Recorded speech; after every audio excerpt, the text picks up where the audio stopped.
İki doksan mı? Yok abi. 2,5.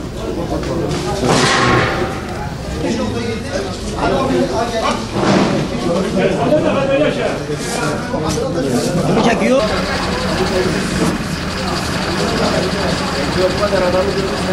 Hangi kanal? Ben sağlamak için. Babamız vatanımızın Halil içine bakıyor.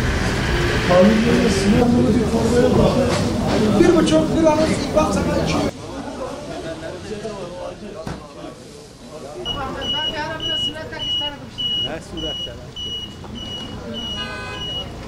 Evet. Vatan gemileri, Vatanmanın gemileri. Şimdi herkesin yanıldığı bir nokta var. Meyve sebze fiyatlarını biz belirlemiyoruz. Bizim alış yaptığımız yerler belirliyor. Bu arz talep olayıdır.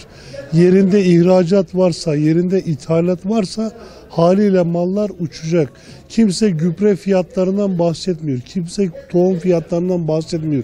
Kimse nakliyat, mazot fiyatlarından bahsetmiyor. Bugün bir işçi 50 kilo 60 kilo domates toplar, o işçinin yevmiyesi 85 liradır. 85 lira bayan alıyor, 100 lira erkek alıyor. Bunların dile getiren yok. Meyve sebze arz taleptir. Çok olur, ucuz olur. Az olur, pahalı olur. Bu isteğe bağlıdır. Yani bunu belirleyen bir piyasa yoktur. Şu an benim tezgahımdaki malları ben alış fiyatına satıyorum. Ama neticede zarar ben ediyorum. Biz bakıyoruz her ay esnafımızdan 4-5 tanesi iş yerini değiştiriyor. Neden? Kimse memnun değil. Denetim mekanizması pazar ve marketler olmalı. Onları denetlemeleri lazım. Ellerinde fatura var, alıp baksınlar. Biz bu meyve sebzenin raiç olduğu dönemini ben bilirim. %33 kar hakkı vardır. Ama şu an sen 2 liraya bir mamulü satıyorsun. Yeri geliyor markette 9 lira oluyor. Ya bu neden böyle oluyor? Fiyatlar geçen seneye oranla bakıldığı zaman bence çok düşük. Geçen sene bir ara yüksekti, tanzim olayı çıkarttı. Tanzim olayında zaten söz konusu olan zararlıklar meydanda.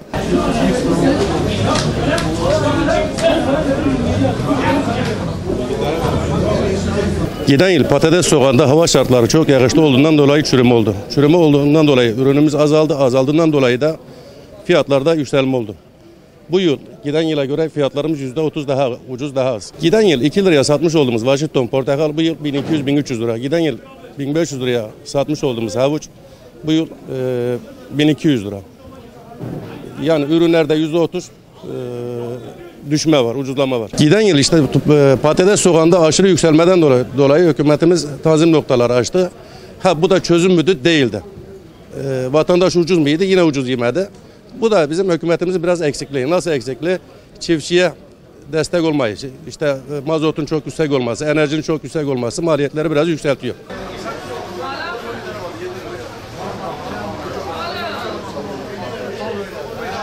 Şu anda ekili şok olduğundan dolayı fiyatlar çok düştü, yani maliyetin altına düştü. Esnaf zararlık çekiyor şu anda.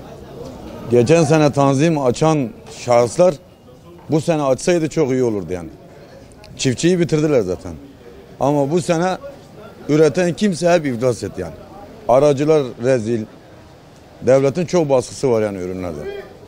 Ne gibi? Yani bugün mazotun maliyeti yüksek, gübrenin maliyeti yüksek. Yani aradaki masraflar çoğaldı yani.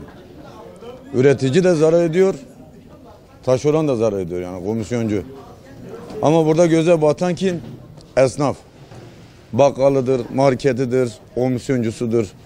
Kimse maliyetini, vergisini, şunu bunu hesaplamıyor yani. İlaç %50 yükseldi, %70 yükseldi, mazot %30 yükseldi. Çiftçi üretti, açını kapatmaya çalıştı. Daha çok battı yani. Geçen sene domatesin kilosu 5 ile 6 arasıydı. Aynı ürün bu sene 3 lira, 3,5 lira, 2,5 lira. Yani arada kar olayı yok. Sadece döner serme yani. Açığı kapatmaya çalışıyoruz yani. Bugün diyelim domatesi yapmamızın sebebi sırf geçen seneden kalan borçları kapatmaya çalışıyoruz yani. Peki satışlarınız nasıl? Düşük. Tüketim düşük. Yani alıcı azaldı yani. Yiyen kısım azaldı. Yani bugün evine 2 kilo alan yarım kiloya düştü. Bütçesi yok çünkü. Fiyat düşük olmasına rağmen. Bütçe yok çünkü adam askeri ücret çalışıyor, 2300 lira alıyor. Bu bütçesini kapatmıyor yani. Allah 3 çocuklu 4 çocuk olana yardım etsin yani.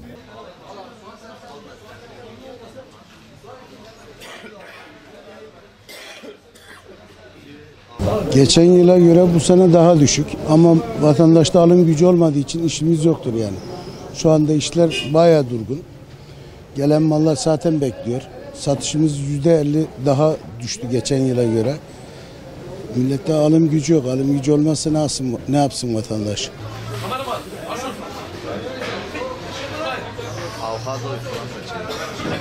Geçen seneye göre bu sene daha ucuz. Satışlar da pek o kadar değil yani. Kısıtlı, mallar hep duruyor zaten. Alım gücü yok kimsenin. Millet ekonomik kriz var. Yani kimse alıcı, evvel bir adam gelirdi 10 kasa alırdı. Bugün 2 kasa alıyor, 1 kasa alıyor. Demek ki tüketim yok. Tüketim olsa adam gelir alır gider. Biz burada toptancıyız. Patateste olsun, soğanda olsun gene bana biraz soğan şeyini korudu da patates düşük bu sene mesela. 1300 lira, 1200 lira. Portakal geçen sene 1800, 1200 lira, bu sene 1500. Mandalin geneyle. Elma geneyle geçen senenin aynı yani.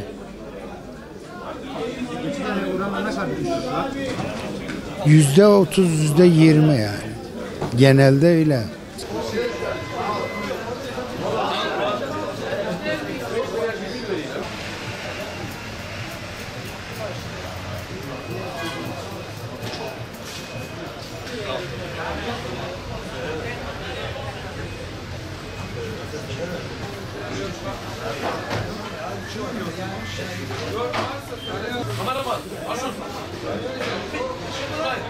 Avokado